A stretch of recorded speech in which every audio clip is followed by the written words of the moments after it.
మీకు తెలుసు, దేశంలో జరుగుతున్న పరిస్థితులు మీకు తెలుసు. కేసీఆర్ గారిని ఎదుర్కొనే దమ్ము లేక ధైర్యం లేక కేసీఆర్ గారి బిడ్డలైనటువంటి నా మీద రామన్న మీద కేసులు పెట్టే ప్రయత్నం చేస్తా ఉన్నారు. మాది భయపడే బ్లడ్ కాదు, భయపెట్టే బ్లడ్.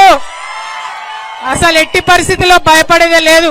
మేము తప్పు చేయలేదు కాబట్టి నా మీదైనా రామన్న మీదైనా కావాలంటే ఇంకెవరి మీద కేసు పెట్టుకున్నా బీఆర్ఎస్ నాయకులం నిప్పు కనికల్లాగా బయటకు వస్తామని చెప్పి ఈ సందర్భంగా తెలియజేస్తా ఉన్నా. ఎందుకైతున్నాయి కేసులు? ఇవ్వాలా కేంద్రంలో ఎదిరించి మాట్లాడితే కేసు, అవో చైనా వాడు బార్డర్ లోపలికి వచ్చిండు మరి చూసుకొని జరా అంటే కేసు, మరి ప్రజలకు మంచి జరుగుతలేదంటే కేసు. ఇక రాష్ట్రం సంగతి అయితే చెప్పనే అవసరం లేదు.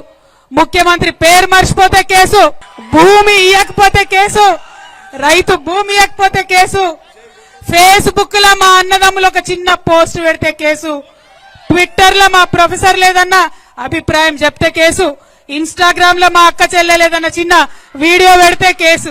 అంటే గింత భయం ఎందుకు? నిజాన్ని ఫేస్ చేయలేరా?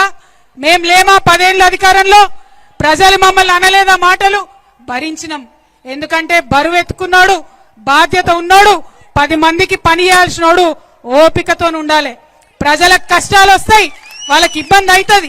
ఇబ్బంది అయితే నువ్వు పరిష్కారం చేస్తావనే నీకు నాయకత్వం ఇస్తారు, ఉట్టిగానే ఇయ్యారు, టైం పాస్ కి ఇయ్యారు. మరి ఆ విషయం మర్చిపోయి ఇవాళ కేంద్రంలో గాని రాష్ట్రంలో గాని ఎదురు మాట్లాడితే కేసులు పెట్టేటటువంటి పరిస్థితి ఉంది. అందుకే చెప్తా ఉన్నా, ఈ కేసులు మమ్మల్ని భయపెట్టలేవు.